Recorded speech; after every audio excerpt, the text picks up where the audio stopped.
Oke, kita mulai ya. Assalamualaikum warahmatullahi wabarakatuh. Selamat siang, tapi semangatnya tetap pagi ya. Di Indonesia jam 14.00 ya saat ini lebih. Kita akan lanjutkan ya materi kita di pertemuan kelima ya. Dengan judul, ada yang sudah aware judulnya apa?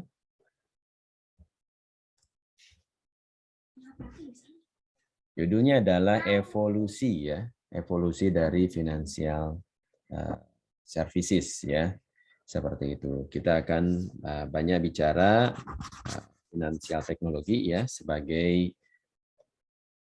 pendekatan terbaru ya dengan menggunakan digital teknologi terutama ya dari konvensional ya financial system yang sudah kita pelajari di 4 pertemuan sebelumnya. Oke. Nah, nanti akan ada tugas ya, saya info dari awal. Nanti akan ada tugas dan masih tugas individu ya tipenya. Jadi silakan dikerjakan masing-masing. Kemudian saya info awal saja ya. Sekarang sudah bisa di-trace ya similarity dengan menggunakan aplikasi plagiarism ya. Jadi sudah diperbolehkan ya menggunakan tulisan pakai komputer ya. Jadi nanti silakan pakai aplikasi Office ya. Sudah ada aturan mainnya juga di sana. Kemudian nanti tentu dilarang plagiarism ya, dilarang copy paste begitu saja dari referensi, apalagi dari sesama teman ya. Ini sangat forbidden sekali. Kalau nanti ternyata ada case ya kalian meniru ya dari temannya, maka dua-duanya akan kena ground ya. Jadi nilainya akan dinolkan dan tidak hanya yang meniru ya, tapi yang ditiru juga akan dinolkan ya karena pada dasarnya berarti ada kerjasama dan diperbolehkan untuk melihat tugasnya. Nah, ini untuk menjaga kejujuran ya. Jadi supaya kalian kalau memang tugasnya individu, ya jangan kerjasama gitu ya, karena ini pada dasarnya tugas masing-masing seperti itu gitu. Kemudian juga dibiasakan untuk menggunakan referensi ya. Ada yang namanya parafrase ya atau refrase. Jadi kalian harus terlatih untuk menyalin ide ya atau mengutarakan kembali ide, tapi dengan cara bertutur yang berbeda ya. Seperti itu gitu karena supaya kalian terbiasa dan tidak akan terkena kasus plagiarisme nanti ya pada saat mengerjakan tugas akhir ya. Walaupun memang masih lama tapi harus dilatih dari sejak awal ya supaya kalian terbiasa dengan yang namanya sitasi ya. Dengan namanya sitasi. Sitasi itu artinya apa istilahnya ya? Mengutip. Nah, itu ya. Mengutip hasil karya orang lain gitu ya. Kemudian baik cara menulis sitasi di dalam teks maupun cara menulis referensi di bagian paling belakang tugas ya. Jadi ada style yang nanti kalian harus ikutin ya. Saya sudah pilih satu style yaitu apa ya untuk nanti kalian gunakan. Kemudian karena Sabtu depan saya berangkat ke Paris ya, kebetulan saya mengikuti ini Paris Marathon ya di hari Minggunya, jadi saya akan berangkat sehingga kita perlu menggeser waktu kita lebih cepat ya. Dava nanti saya minta tolong untuk mengkoordinasikan ya, cari waktu luang di hari Jumat ya. Kita akan percepat saja ya, Dava ya. Minta tolong seperti itu, makasih. Kemudian waktunya saya tunggu ya, kira-kira enaknya jam berapa? Paling sekitar 1 jam 1 jam setengah seperti biasa gitu ya. Kemudian nanti kita juga akan biasakan cek tugasnya gitu ya. Kemudian juga persiapan untuk kuis ke-7 tentunya ya. Kuis di minggu 7 maksud saya ya. Supaya bisa memperbaiki apa yang sudah kalian dapatkan ya di minggu ini karena saya lihat pada terkejut ya dengan soal-soalnya saya lihat gitu ya karena nilainya rata-ratanya kurang bagus di sini.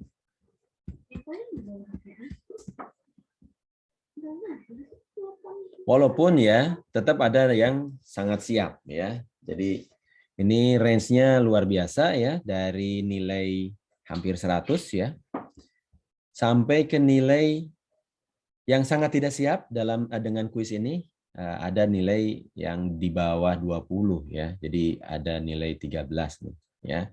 Seperti itu ya. Ini menunjukkan benar-benar nggak siap ya. Benar-benar nggak baca, benar-benar nggak mempelajari lagi materinya sehingga terkejut ya dengan kuis ini ya. Nggak apa-apa, ini shock terapi ya. Jadi kalian harus persiapan di pertemuan berikutnya ya. Ingat ya, kuis ini lumayan presentasinya dan masih ada kesempatan satu kali lagi ya untuk memperbaiki ya. Seperti itu gitu. Jadi kalian harus lebih siap lagi dan materinya nanti akan lebih lengkap lagi ya. Jadi materinya tetap nggak apa-apa, saya bagi aja ya supaya kalian bisa fokus. Jadi materinya cukup materi 5, 6 dan 7 saja ya. Nah, nanti akan dicek lagi ya pada saat nanti UTS akan dicek lagi dengan tipikal soal yang mirip ya, seperti itu gitu. Jadi silakan persiapan dan diingat-ingat kembali ya apa yang sudah kalian dapatkan di kuis pertama, apa yang akan kalian dapatkan di kuis kedua gitu ya. Kemudian persiapkan ya dengan tipikal yang mirip ya di UTS nanti seperti itu gitu. Itu saja pesan dari saya ya untuk kedepannya, sekaligus juga mengkonfirmasi kita akan bergeser waktu, kemudian juga termasuk juga submission tugasnya ya, yang biasanya hari Sabtu jam 00 tentu perlu digeser sebelum perkuliahan ya, jadi jam Jumat ya jam 00 juga seperti itu gitu. Saya ucapkan selamat untuk 3 besar ya. Pertama adalah urutan 3 dulu deh ya, urutan 3 Hanif ya. Nah, tepuk tangan untuk Hanif ya. Hanif dapat nilai lumayan bagus ya, 73 seperti itu. Kemudian urutan kedua terbaik ya adalah Lanang Arif ya. Tepuk tangan ya untuk Lanang ya. Seperti itu. Dan Eng Eng yang nilainya paling hebat ya, yang bisa jadi contoh nih untuk teman-temannya, nanti kita tanya ya tips triknya apa gitu ya, karena saya lihat juga nilai tugasnya juga resumenya juga lumayan bagus ya, yaitu Baskoro ya. Tepuk tangan untuk Baskoro. Oke, mana Baskoro, silakan Baskoro share ke teman-temannya kira-kira persiapannya seperti apa sampai bisa dapat nilai 9 hampir 94 ya, seperti itu. Iya Pak. Ada Baskoro? Iya Pak. Oke. Baskoro gelap-gelapan gitu, kamu lagi di mana? Di rumah Pak, tapi lampunya black-black dari belakang Pak. Oh. Karena setup ujian ini sih Pak. Ya, silakan cerita gimana bisa tips triknya ke teman-teman nih, sharing ya, bisa dapat nilai yang bagus di kuisnya. Kalau dari persiapan saya di hari sebelumnya Pak, saya baca materi yang Bapak share di LMS, materi 134. Kemudian saya coba terjemahin Pak di Google Translate. Kemudian saya samakan, intinya saya baca antara Inggris sama Indonesianya gitu Pak. Oke. Sip.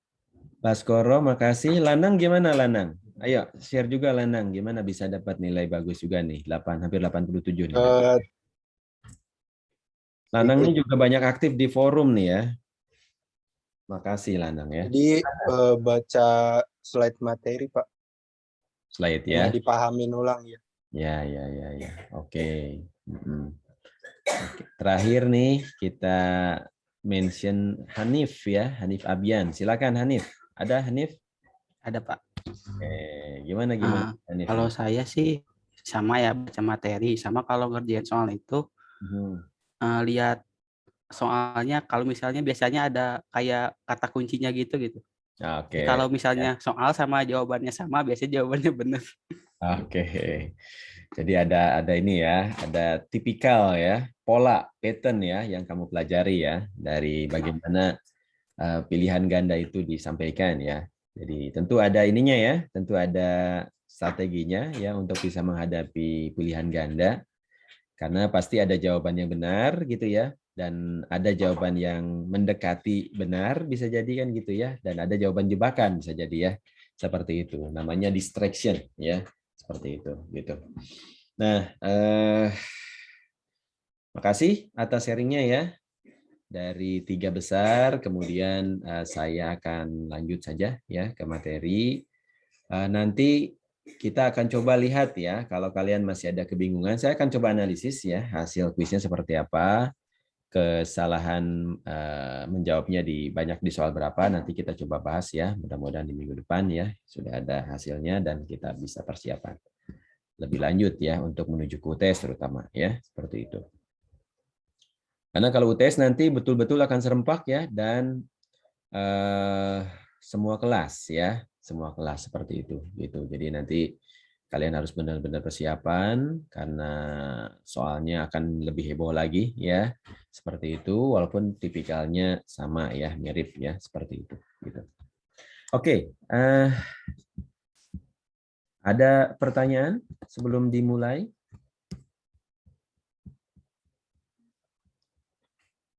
Dava sambil titip dikoordinasikan ya, jam berapa kira-kira bisanya teman-teman semuanya ya. Baik, Pak. Oke, thank you Dava. Oke, saya sudah share screen di sisi saya akan share screen ke kalian ya.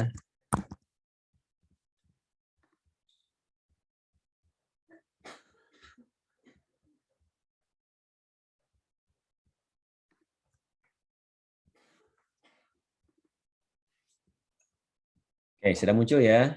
Jadi sekarang pertemuan kelima ya.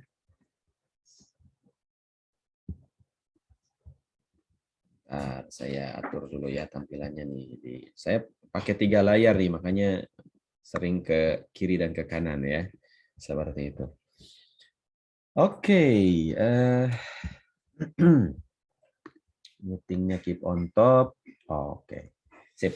Ya. Nah, sebagaimana yang tadi saya sampaikan di pembukaan ya, kita akan belajar lebih banyak mengenai evolusinya ya, dari financial services sampai ke financial technology ya, sebagai perkembangan terbaru dari teknologi finansial ini, seperti itu gitu. UTS itu akan ada di minggu 8 ya, jadi tinggal 3 minggu lagi, silakan persiapan. Kemudian ini kita masuk ke perubahan paradigma ya, pergeseran paradigma ya. Misalnya ini Jack Ma ya. Desi, Jack Ma itu siapa nih Desi ya? Masih ingat nggak Jack Ma siapa? Tahu, Pak. Alibaba, Pak. Alibaba ya, ini betul ya. Jadi Alibaba ya, kemudian dia terkenal juga payment-nya ya. Nah, apa coba payment-nya? Mahatma apa? Mahatma payment-nya Alibaba?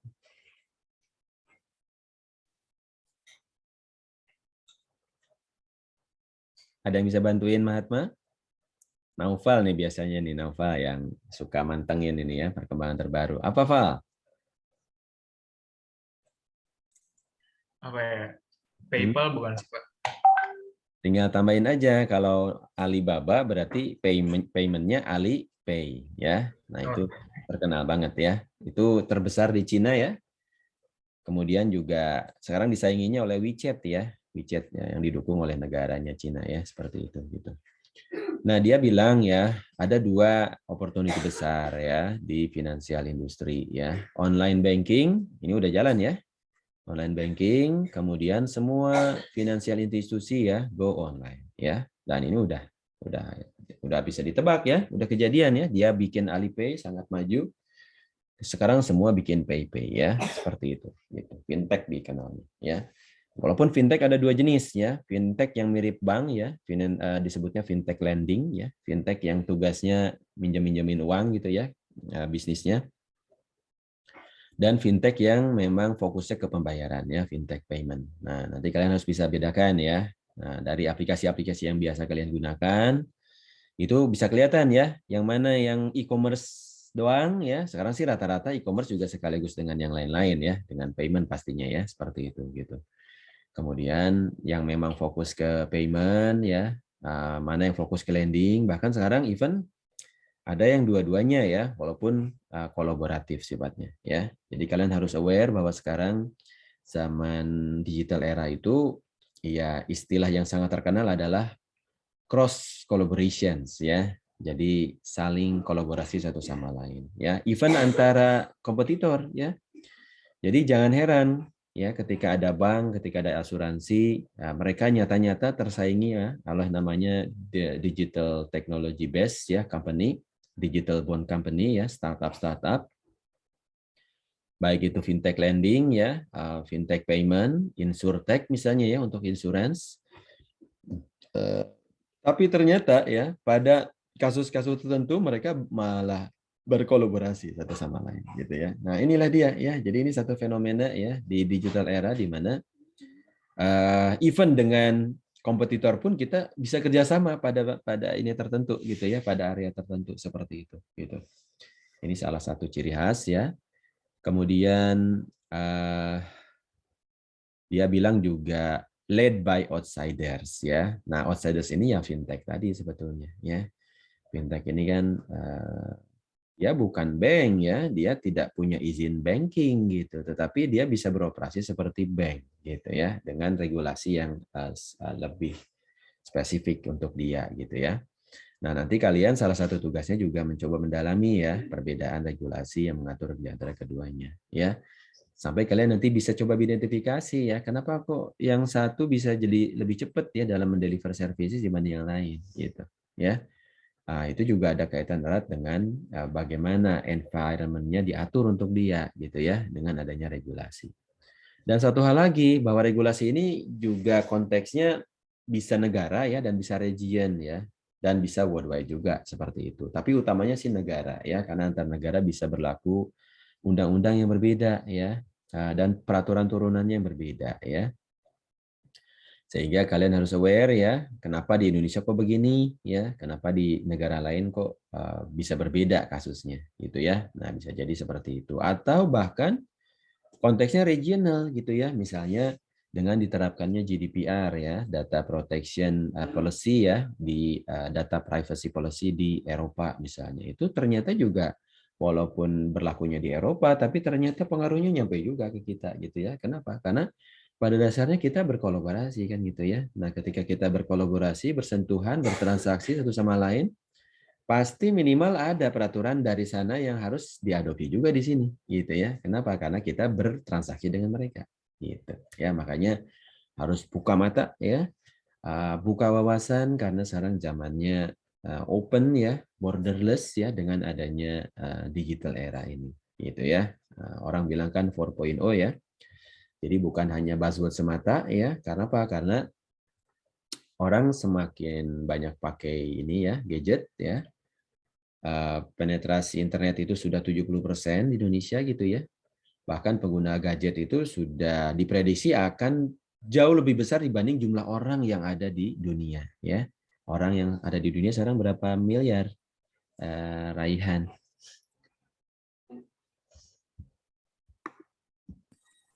Iya, Pak. Berapa miliar di dunia? Kurang tahu saya, Pak. Bantu sama yang lain. Berapa miliar? 7,8 miliar. Berapa? 3? 7. 7. 7 kok. Dia ya. Udah banyak banget ya. 7,8 miliar. Tapi diprediksi gadget yang akan terkoneksi ke internet itu berkali-kali lipat ya dibanding orangnya itu sendiri gitu. Nah, kira-kira kenapa tuh menurut Rifki? Ki bisa bantuin Ki? Kira-kira bisa ditebak kalau gadget yang terkoneksi ke internet itu malah jadi jauh lebih banyak dibanding orang yang ada. Kira-kira apa nih fenomena apa yang terjadi? Ya mungkin kalau dari saya sendiri karena satu orang bisa memakai lebih dari satu device, Pak. Nah, itu dia ya. Itu Ya. pertama gitu ya. Misalnya, kamu pakai berapa gadget? 2, Pak. Ya. Ya, Nah, Pak. sekarang ada fenomena yang lain selain itu gitu ya. Nah, itu ada kaitan erat dengan teknologi 4.0 juga ya, revolusi 4.0. Kira-kira yang lain ada yang kebayang nggak? Kan ada yang istilahnya smart sheet ya. Saya pernah mention tentang smart sheet ya. Masih ingat Hendrik? Rick, masih ingat nggak smart sheet, Rick? Singkatan dari apa? Coba yang lain bantuin. Ya, Rick, cobain dulu. Lupa Pak. Nah, Smart sheet Pak. apa tuh? Apa ya Pak? Tebak, S-nya apa kira-kira? M-nya apa?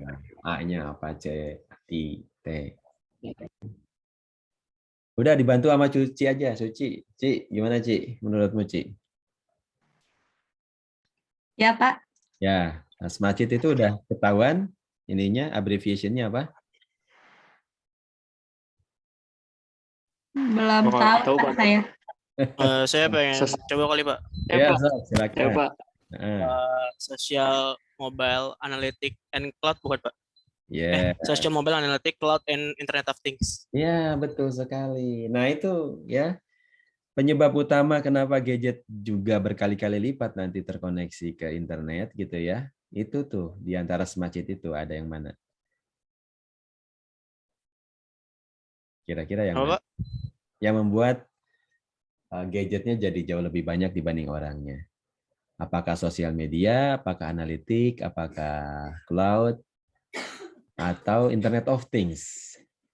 Menurut saya sih yang paling itu antara cloud sama Internet of Things sih Pak. Karena kan biasanya di rumah-rumah kayak lampu aja udah mulai pakai IoT kan. Yes. Terus juga entah alat-alat perabotan rumah kadang juga ada yang udah ada IoT. Atau kayak apa tuh? Yang robot pembersih itu tuh kayak gitu kan pasti selalu nyala. Paling gitu sih Pak. Iya, betul sekali ya Hafiz ya, makasih ya sharingnya. Jadi penyebab utamanya memang itu ya, dua yang terakhir terutama ya, apalagi IoT ya, Internet of Things. Kenapa? Karena Internet of Things itu menunjukkan ya bahwa sekarang itu segala sesuatu connected ke internet ya. Makanya things ya, Internet of Things itu maksudnya menunjukkan bahwa banyak things ya yang terkoneksi ke internet di masa depan gitu ya. Dan salah satunya yang tadi ya, teknologi rumah misalnya ya. Semua sekarang bisa dikoneksikan ya. Kalau dulu kan paling banter cuman apa ya? Security aja ya. Security kamera ya bisa diintip dari internet ya, asal kita punya aksesnya gitu ya. Kita bisa tahu kondisi rumah seperti apa. Tapi sekarang itu dengan adanya IoT ya, basisnya kan sensor-sensor ditanam ya di setiap alat-alat yang ingin kita kontrol jarak jauh gitu ya. Nah, kemudian ya tentu supaya bisa dikontrol tentu harus bisa terkoneksi gitu ya, dan tentu menggunakan autentikasi gitu ya supaya tidak dikendalikan oleh orang yang tidak legal kan gitu ya. Seperti itu gitu. Nah, itulah zaman IoT sekarang gitu ya, zaman revolusi industri 4.0 sekarang. Ya, ngontrol lampu, ngontrol kunci, ngontrol security udah sejak lama bahkan kalau itu ya. Apapun sekarang bisa dikontrol jarak jauh ya, sensor-sensor mengendalikan apa input-input ya, dan tidak hanya di rumah ya teknologi kayak gini ya, bisa di pabrikan gitu ya, bisa di project gitu ya, bisa di event bahkan ya di kebun sekalipun gitu ya. Kita bisa nanam sensor-sensor di kebun gitu ya untuk mengetahui ya misalnya faktor-faktor apa yang mempengaruhi terhadap kesuksesan berkebun ya. Misalnya kelembaban ya, kemudian cuaca misalnya ya, seberapa banyak hujankah gitu ya, kelembabannya gitu ya, dan segala macamnya ya. Kita bisa pasang sensor-sensor yang relevan tentu saja gitu ya, dan kemudian bisa mengirimkan ke gadget yang sudah diatur sebelumnya gitu ya. Nah, itu dia ya. Jadi kemana-mana sekarang penerapan digitalisasi itu ya. Nah, sekarang fokus kita di finansial ya. Nah, makanya kita kembalikan lagi ke teknologi finansial ya, di mana digital teknologi ini banyak digunakan ya di fintech ya, kalau di finansial ya, finansial teknologi ya. Di asuransi spesifiknya ada namanya insurtech gitu ya. Pokoknya segala-gala pakai tech gitu ya. Itu sebetulnya mendapatkan nama dari ini ya, digital technologies ya. Tapi kalian juga jangan bingung ya, kenapa kok ada IT, kenapa ada digital gitu. Sebetulnya digital itu juga IT juga gitu ya. Cuman, nah ini ya kalian harus paham penekanannya ada sedikit berbeda ya, karena digital itu lebih fokus kepada ini ya, karena adanya perubahan customer behavior ya, perilaku customer yang sekarang rata-rata generasi milenial gitu ya. Milenial itu di bawah 42 tahun ya. Jadi yang di atas 42 tahun itu namanya generasi kolonial ya. Seperti itu gitu. Nah, terus sampai generasi-generasi muda sekarang ya, X, Y, Z, kemudian yang terbaru bahkan ya, adik-adik kalian barangkali gitu ya, ada istilahnya generasi strawberry ya. Nah, pernah dengar kali ya, yang mainannya self healing ya, dan segala macam seperti itu gitu. Nah, ini luar biasa ya. Tapi satu ciri ya, semakin muda generasinya itu semakin digitalize ya, semakin mafhum ya, semakin terbiasa dengan namanya digital. Seperti itu. Oleh karena itu, dunia ada di gadget Anda masing-masing ya. Sekarang tuh semuanya basisnya apps ya, basisnya apps terkoneksi ke gadget Anda masing-masing, sehingga kalau nggak punya representasi di apps ya ketinggalan zaman gitulah. Itulah yang disebut dengan digital ya. Nah, digital banking berarti ya dia punya aplikasi digital tuh minimal ya di handphone masing-masing seperti itu gitu. Tapi not necessarily itu saja gitu ya. Karena tadi smart sheet ya, smart sheet itu luas ya. Bahkan sebetulnya bukan hanya smart sheet sekarang ya, udah berkembang juga ke yang lain-lain ya. Sebagaimana kalau di dunia finansial ada yang namanya blockchain ya. Blockchain kalau dipakai untuk transaksi keuangan memunculkan cryptocurrency gitu ya, seperti Bitcoin dan segala macamnya yang sempat heboh juga ya, dan masih bikin heboh sampai sekarang gitu ya. Seperti itu gitu. Kalian harus bisa bedakan ya, blockchain dengan cryptocurrency itu dua hal yang berbeda.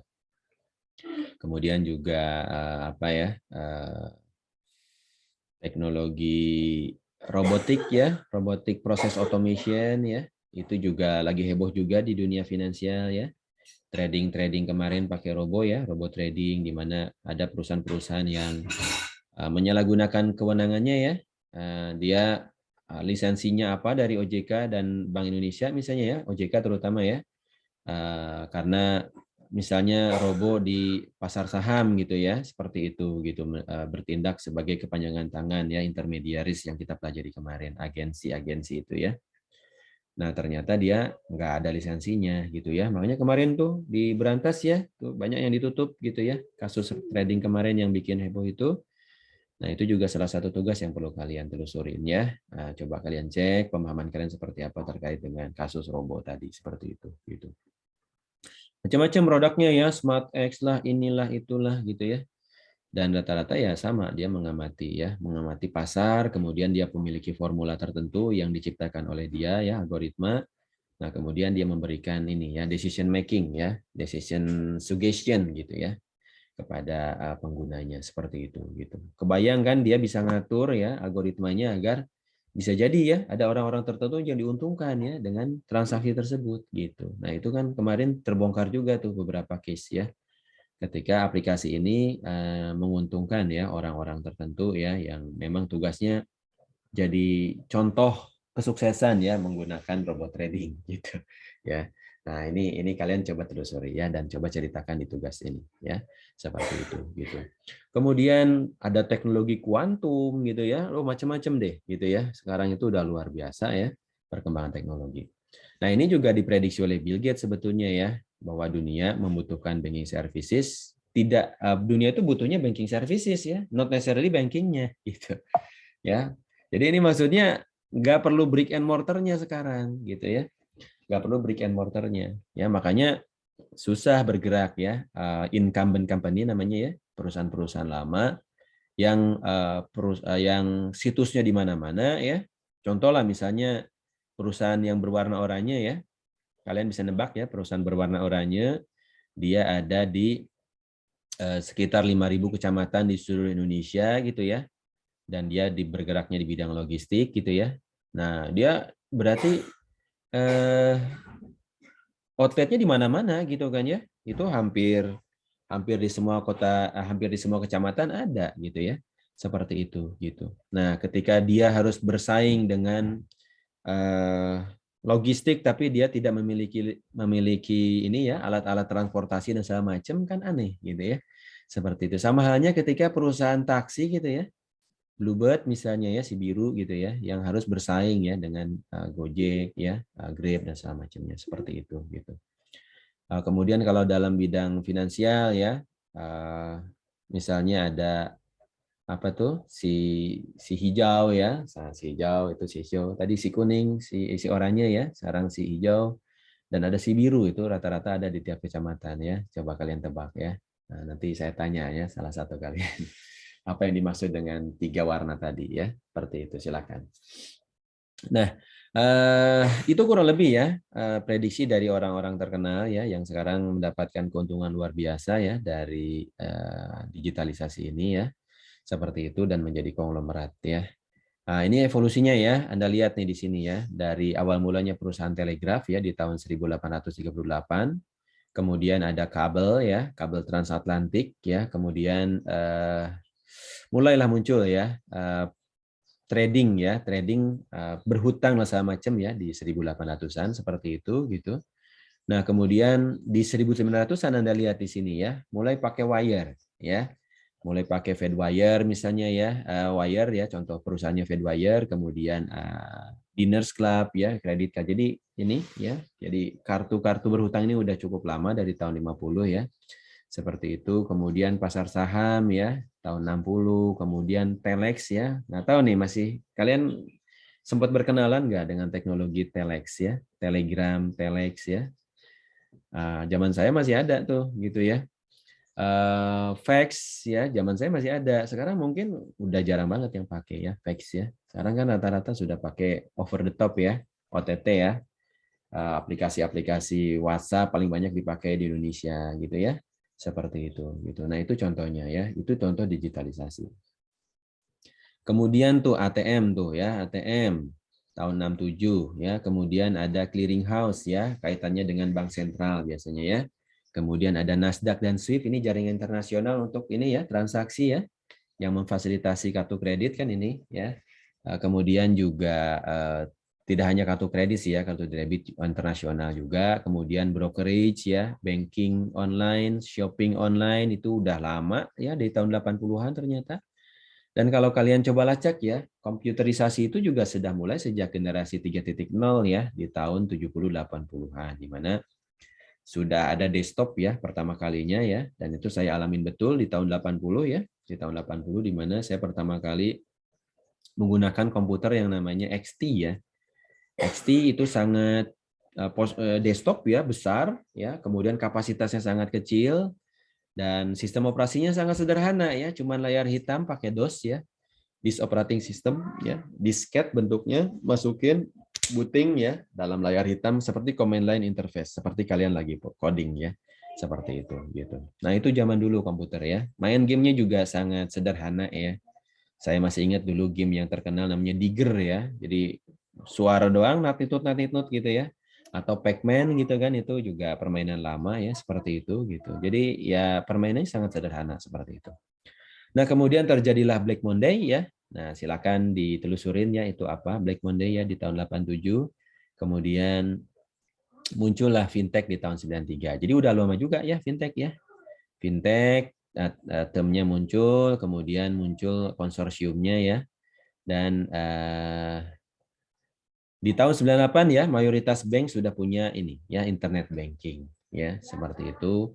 Kemudian PayPal juga muncul ya. Nah, 99 Alibaba tuh munculnya si Jack Ma tadi ya, dengan Alipay-nya juga. Seperti itu gitu. Dulu kalau nggak pakai kartu kredit ya, yang notabene sangat tidak aman ya kartu kredit ya. Nah, Anda ada yang punya kartu kredit pastinya ya.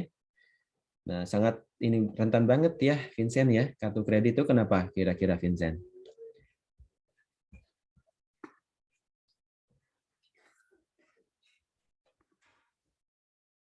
Vincent bisa cerita kenapa kartu kredit rentan untuk transaksi pembayaran? Oke, Vincent kayaknya nggak ngeh ya. Atau ini, lupa di mute.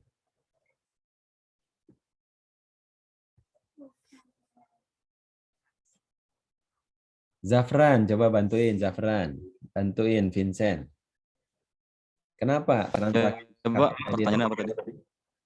Kenapa transaksi kartu kredit itu rentan terhadap ini security? Pernah pakai kartu kredit? Security dalam apa, Pak? Belum, Pak. Belum pernah? Oke. Belum. Ada yang lain yang pernah pakai? Atau tahu setidaknya kenapa kartu kredit itu rentan? Banyak terjadi carding istilahnya. Nah, orang-orang IT harus tahu ya, kenapa kok gitu ya terjadi carding, kasus-kasus gitu ya. Transaksi pakai kartu kredit juga sangat rentan ya. Kenapa? Karena nah ini ya, ada yang tahu kira-kira? Ayo. Belum pernah ada yang transaksi kartu kredit? Belum. Karena dia cuma membutuhkan angka di belakang kartu kredit ya, yang namanya CVV ya. CVV ya. Itu kode cuma 3 angka doang ya, 1 2 3 misalnya gitu ya.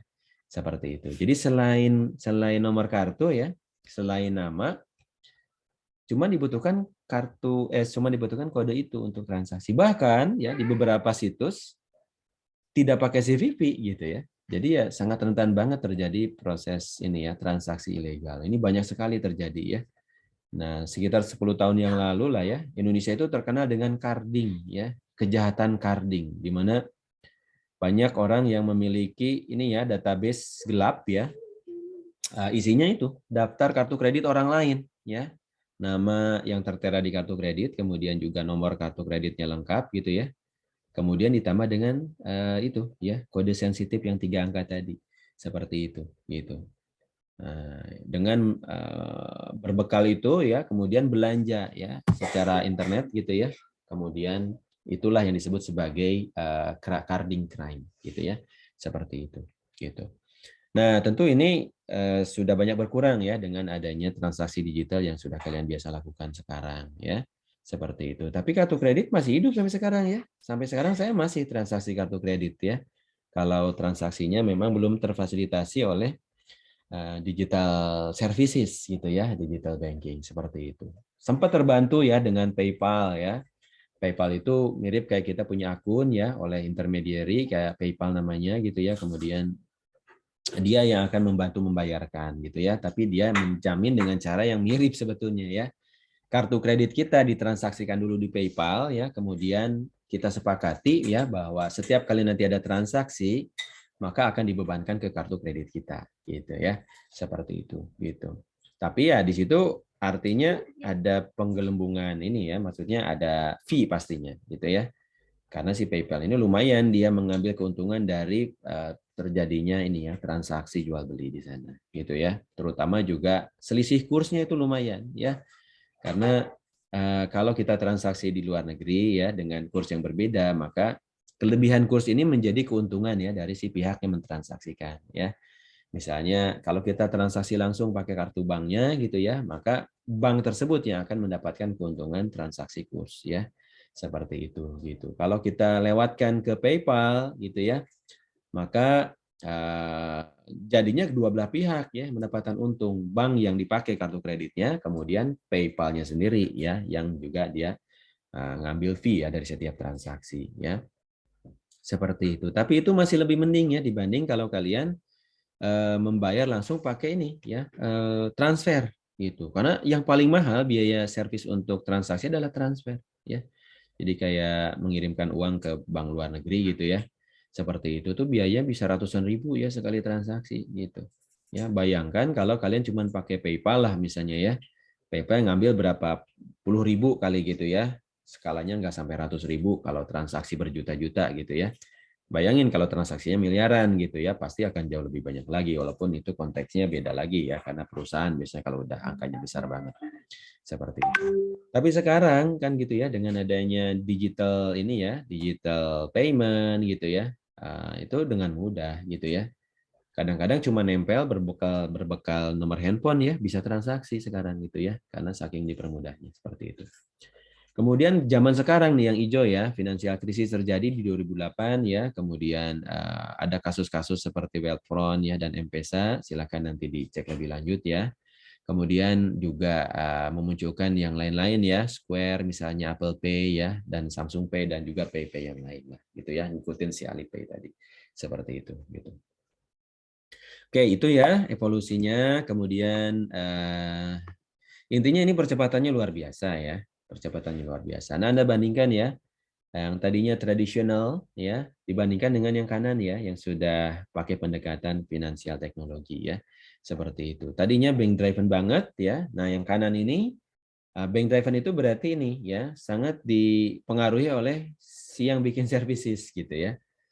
Nah, dia mau gimana ya terserah banknya gitu, mau bikin servis apa aja segala macam. Tapi sekarang ya Karakteristiknya disebut customer driven ya, karena apapun yang dimaui customer ya, kemudahan-kemudahan apa yang diinginkan customer akan diikuti oleh teknologi gitu ya. Nah, itulah kenapa ya yang saya mention sebagai triggernya datangnya dari customer behavior yang berbeda ya, karena customernya sekarang mainannya pakai gadget semua gitu ya, pakai handphone semua gitu, connected ke internet ya, pakai pulsa data gitu ya.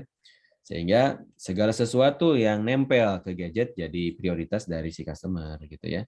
Seperti itu gitu. Makanya kerja keras tuh ya, yang tadinya pakai internet banking ya, berbasis web kan gitu ya. Nah, web kan kurang friendly ya kalau di dalam gadget ya. Nah, muncullah kan apps-apps kayak gitu ya, yang notabene memang disesuaikan dengan teknologi apps ya, teknologi berbasis gadget ya. Seperti itu gitu. Nah, itu ya pengaruh dari adanya digitalisasi. Ya, kemudian di sini muncul beberapa istilah ya. Misalnya ada financial market infrastructure provider ya. Disebutnya FMI gitu. Nah, tentu ini karena pada dasarnya kalau kita sudah berbasis internet ya, maka modalnya adalah konektivitas pastinya ya. Tentu harus ada infrastruktur servisnya ya yang membantu prosesnya. Gitu ya. Seperti itu gitu. Nah, ya, bank kan tidak akan, ini kan core yang berbeda dengan bank gitu ya. Walaupun ada bank yang memang IT-nya sangat kuat gitu ya, sehingga seolah-olah dia punya semuanya ya. Dia punya layanan, dia ini juga ya, konektivitas juga dia support gitu ya, dia membuat semacam jaringan ya, walaupun ya rata-rata dia pasti numpang di jaringan lain yang lebih besar lagi.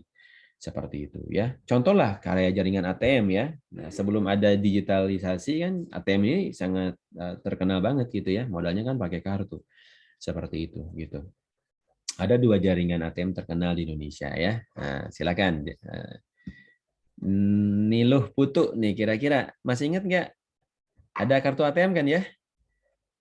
Ada jaringan apa dengan apa kira-kira kalau di Indonesia? Silakan. Coba lihat di kartunya ada logo apa aja. Kartu ATM, Pak. Masih ingat nggak? Ada istilah apa di situ? Enggak. Enggak.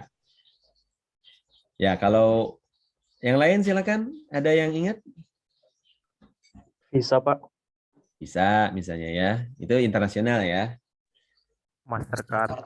ATM bersama. Ya. JPN link Pak. JPN. ATM bersama, Pak. Ya, ATM bersama benar. Udah sih Pak ya. ATM bersama. Kemudian kalau ATM bersama itu jaringannya BUMN ya, Bank Mandiri yang punya ini ya, yang sentralnya. Nah, ada satu lagi jaringan di swasta, tapi juga besar juga sama ya. Namanya ATM Prima. Iya, betul. Siapa barusan yang jawab? Gak kebaca. Inggit, Pak. Oh, gitu ya. Oke, kasih. Betul sekali ATM Prima ya. Nah, itu BCA kan. Nah, ini BCA ini yang saya maksud tadi ya. IT BCA itu sangat kuat ya. Seperti itu gitu. Itu ya, itu contoh aja perkembangan Indonesia ya. Di dunia juga banyak ya pastinya ya penggerak-penggerak pasar seperti ini gitu. Nah, ini Anda lihat ya. Finansial teknologi perbedaannya ini ya, dia banyak disupport ya oleh ini ya startup ya. Di situ kan bedanya di sini tuh muncul startup ya, large teknologi banyak di situ ya. Kemudian bank juga ikutan masuk ke situ jadinya ya, karena muncullah digital banking ya, digital insurance segala macam gitu ya. Seperti itu. Not necessarily mereka bikin perusahaan sendiri ya, kayak Bank BCA bikin apa? BCA apa? BCA digital ya. Nah, itu 2 bank yang berbeda tuh ya, karena izinnya berbeda ya. Bank BCA dengan BCA digital ya. Bahkan sampai ada yang tidak punya bank konvensionalnya ya, sudah dihilangkan, tapi dia benar-benar beralih menjadi bank digital gitu. Ya, ada yang notice bank apa? Genius. Apa? Genius bukan, Pak? Genius? Genius. Iya. Genius itu belum spin off ya, masih bagian dari BTPN ya. Seperti itu. Yang sudah benar-benar menjadi bank digital khusus. Pak. Bang Jago bukan, Pak? Neobank, Pak. Oh, benar ya. Habis ya Bang Jago. Neobank, Pak, itu apa? Neobank juga baru ya. Seperti itu gitu ya. Kemudian Mas, kalau kayak Mas. Dana ya, kemudian apa lagi? Mas. Ya, udah banyak yang baru sih sekarang ya. Udah banyak yang baru, mereka bikin bank-bank digital ya, dan tidak bergerak dari bank konvensional kayak Bank BCA ya. Ada yang langsung muncul ya sebagai bank ya. Seperti itu gitu. Kemudian startup fintech ya yang sudah banyak yang jadi raksasa sekarang ya. Bahkan ada istilahnya super apps ya. Super apps ya, misalnya Gojek, Grab itu kan super app kategorinya ya. Kalau yang biasa kalian pakai mungkin apa ya, yang datangnya dari Telkomsel ya, Telkom kali ya. Nah, dulu kan dikenal dengan istilah Tikes ya. Sekarang jadi apa? Ada yang tahu? Tikes jadi apa sekarang? Si merah yang biasa dipakai di kantin-kantin. Link aja. Yes, Gildan, betul sekali ya, link aja. Itu kan dulu Tikes ya, Telkomsel Cash ya, sekarang jadi link aja. Nah itu fintech juga ya, seperti itu gitu. Cryptocurrency blockchain ya itu salah satu variasi aja ya, seperti itu. Intinya itulah ya, digitalisasi itu karena semakin dekat dengan customer gitu ya, sehingga prosesnya menjadi jauh lebih cepat, pengennya serba instan, pengen serba mudah ya, terfasilitasi gitu. Tapi ini membuat seolah-olah terbagi dua ya, jadi ada IT ada digital ya, seperti itu gitu. Nah itu sebetulnya ya IT seperti biasa ya, komputerisasi seperti biasa gitu ya, sementara itu disebutnya kan tradisional lah gitu ya, tradisional teknologi gitu ya, walaupun sebetulnya maju juga. Nah digital ini spesifik yang memang ke teknologi-teknologi yang mendekatkan diri kepada customer gitu ya, yang sangat didukung oleh digital teknologi tadi, seperti itu gitu. Itulah yang memunculkan, kalau dulu ada istilahnya CTO ya, CIO, Chief Technology Officer, Chief Information Officer gitu ya. Nah, sekarang muncul ya Chief Digital Officer ya. Nah, tugasnya digitalisasi gitu. Seolah-olah jadinya ada dua stream IT ya, teknologi di dalam satu institusi ya, namanya IT biasa, IT tradisional dan digital ya. Seperti itu gitu. Walaupun ya di bank-bank besar ya walaupun ada stream digital, mereka tetap ya itu dikelolanya oleh tim IT gitu ya. Tapi di dalamnya nanti ada yang unit yang memang fokusnya ke ini ya, pengembangan aplikasi yang tradisional seperti biasa gitu ya, mengelola core banking misalnya ya, mengelola core insurance gitu ya. Dan ada unit khusus ya, yang tadi ya, kalau dia belum di-split menjadi digital banking ya. Nah, ada unit digital business ya. Unit digital business disupport oleh digital IT-nya gitu ya. Di mana tim pengembang khusus ya untuk mensupport yang digital. Kenapa jadi beda gitu ya? Kenapa perlu ada unit berbeda? Karena cara kerjanya beda gitu. Yang satu pakai tradisional ya, pengembangannya sangat mungkin masih menggunakan waterfall gitu ya, pendekatan SDLC, System Development Life Cycle yang lama gitu ya. Nah, sementara kalau yang baru-baru kira-kira pakai pendekatan apa supaya lincah? Ya. Supaya dia bisa bikin sesuatu dengan cepat gitu. Ya. Apa? Sistem development-nya yang terkenal sekarang? Yo, dibantu. Nif, apa Nif? Microservices bukan Pak? Nah, yes, itu teknologi ininya ya, teknologi pengembangan aplikasinya basis microservices ya. Tapi pengembangan sistemnya sebenarnya udah lama juga ya. Framework-nya framework apa nih biasanya? Framework lincah ya. Jadi bagaimana pengembangan itu dilakukan dengan pendekatan yang siklusnya jauh lebih cepat gitu ya. Silakan, apa? Itu pendekatan lama sih sebetulnya ya, tapi nular kemana-mana jadinya ya. Namanya Agile System Development ya. Nah, Agile tadi ya. Nah, lincah tadi saya udah sebutin lincah. Ya, Agile System Development gitu ya. Dan itu banyak berkembang ya framework ya. Contohnya misalnya yang kalian pelajari di APSI apa coba? Kalian udah belajar APSI belum? Pengembangan aplikasi. Belum ya? Belum dapat ya? Belum ya. Nah, itu nanti akan dapat ya, akan belajar ya teknik-teknik pengembangan cepat ya. project management cepat juga, pengembangan project project management berbasis agile juga gitu ya, seperti itu gitu. Misalnya Scrum ya. Nah, kalian pernah dengar kan ya Scrum ya, SCRUM ya. Ada yang namanya sprint ya, sprinting misalnya ya, per 2 minggu ketemuan ya untuk ini ya, untuk rilis ya, ini ya paket-paket ini ya, pengembangan dengan jauh lebih cepat siklusnya ya, seperti itu gitu. Itu nanti pasti akan kalian pelajari ya di kuliah-kuliah berikutnya, seperti itu gitu. Nah itu ya, jadi sampai ke framework ya, kerangka kerja untuk bisa membantu ya finansial teknologi ini juga berkembang pesat ya, dengan pendekatan agile tadi, seperti itu gitu. Oke ya. Tapi tentu ada kelebihan ya dan ada kekurangannya masing-masing ya, makanya nanti silakan dipelajari lebih lanjut ya. Nanti bisa di tugas kalian juga ada ya, kalian diminta membandingkan yang tradisional ya dengan yang baru-baru ini dengan fintech ya, seperti itu gitu.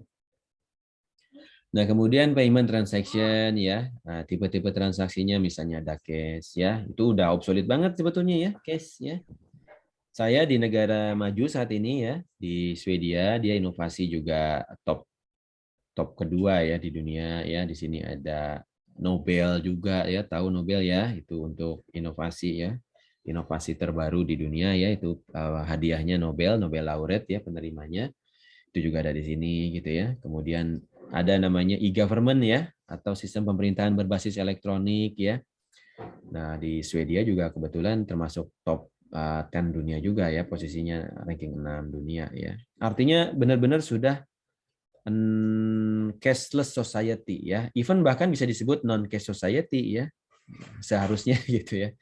Masih ada sih ya suka sembunyi-sembunyi ya, bayarnya pakai cash ya, biasanya yang memang menghindari ini pajak ya, seperti itu. Tapi di sini itu saking majunya ya, dia single identity number-nya udah berjalan dengan baik ya. Kita dulu berniat pakai KTP tapi kan gagal ya, seperti itu gitu.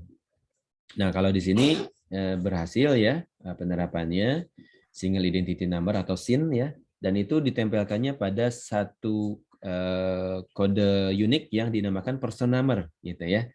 Jadi NIK lah ya, NIK betul ya, nomor induk ya, nomor induk warga negara ya, seperti itu gitu. Nah di sini namanya person number ya. Ya, person number ini unik ya, dan dia menjadi kunci untuk segala macam layanan yang akan diakses di negara tersebut gitu ya. Kalau nggak punya person number udahlah sengsara ya, seperti itu gitu. Nah sekarang kalau di Indonesia kan kadang-kadang ya kalaupun masih belum punya NIK ya, belum pakai iktp, masih belum ngaruh juga ya. Paling banter ya paling untuk daftar-daftar tertentu gitu ya. Tapi untuk kehidupan sehari-hari ya, kalian survive-nya masih dengan uang cash barangkali kan gitu ya. Sekarang gitu ya, masih banyak yang pakai uang cash gitu ya. Seperti itu gitu. Tetapi ke depannya gitu ya, coba Anda lihat di Cina ya. Segala sesuatu sekarang sudah di-push ya menggunakan transaksi digital ya. Cuman memang nanti konsekuensi logisnya gadgetnya ada enggak kan gitu ya. Seperti itu gitu. Walaupun melihat dari perkembangan gadget kan sekarang di Indonesia itu luar biasa ya. Nah, penduduknya berapa sekarang? Coba. Ada yang masih ingat? Penduduk Indonesia berapa sekarang? 278 juta, Pak. Ya, 278 juta ya. Seperti itu gitu. Jadi udah luar biasa ya, berkembang terus, dan nanti di 2035 ya, penduduk Indonesia itu akan menjadi penduduk paling ideal di dunia ya. Kenapa? Karena mayoritas penduduknya itu berada di usia produktif ya. Berada di usia produktif ya. Jadi kalau kita bicara penduduk kan biasanya piramid ya. Gitu. Yang tua paling sedikit ya, yang usia produktif di tengah-tengah, ya banyaknya bayi itu ya, gitu ya. Itu menjadi pondasi dari piramida. Nah, yang ideal itu malah justru yang begini gitu ya. Nah, ketika yang di tengahnya itu lagi besar-besarnya gitu ya usia-usia produktif. Nah, disitulah saat negara tersebut menjadi benar-benar negara yang produktif gitu seharusnya ya idealnya. Nah, itu akan dialami Indonesia mulai dari 2035 ya. Nah, mudah-mudahan gitu nanti bisa, masih jauh sih ya, masih jauh. Bahkan Indonesia punya visi 2045 ya. Di mana apa tuh? Visi Indonesia 2045, Indonesia emas, masih ingat? Raihan, ayo masih ingat Indonesia emas apa visinya?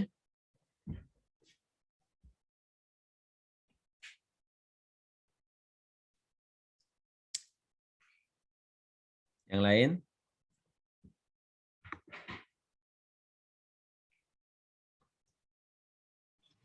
Zahra, ayo. Berkelanjutan, Pak. Siapa? Membangun ekonomi berkelanjutan. Aha, ya itu berkelanjutan kan istilah ini ya. Ada yang lebih spesifik lagi ya. Coba Anda cek ya. Visi Indonesia 2045 apa ya? Menjadi negara maju ya. Nah, ini batasan negara maju itu apa gitu ya. Nah, ini kan seperti yang saya bicarakan tadi kan sebetulnya pada dasarnya kan kondisi negara itu memang terbelah dua ya, terbagi dua, bahkan terbagi tiga ada gitu ya. Ada yang memetakan jadi tiga. Negara maju ya, negara berkembang kan gitu ya, developing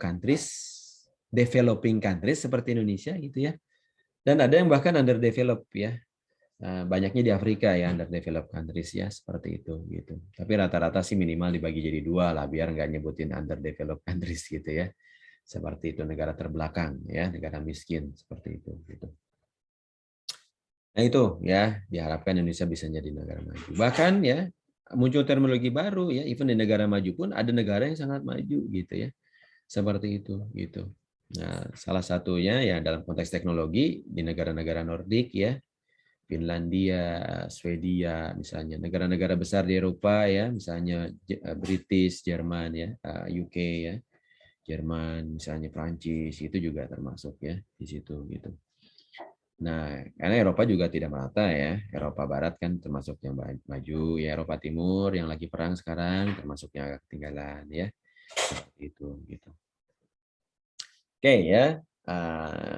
Itulah kurang lebih ya. Sekarang balik lagi ya ke laptop ya. Tipe transaksi tadi ya, bank transfer non banking juga masih banyak ya. Cashless sekarang. Nah, ini ciri negara maju ya, cashless ya. Seperti itu gitu. Bahkan kalian ada lihat sekarang lagi trending ya, TikTok kalau nggak salah ya, TikTok yang menunjukkan ini ya di Swedia ya, Swedia salah satu contohnya ya, di mana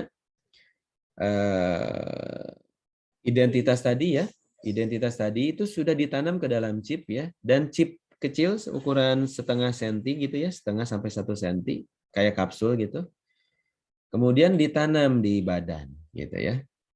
Nah, ini kan ngeri ya. Nah, makin tidak privasi kan gitu ya. Nah, karena makin ini ya. Ibaratnya dia kemana-mana ya udah langsung dikenalin aja.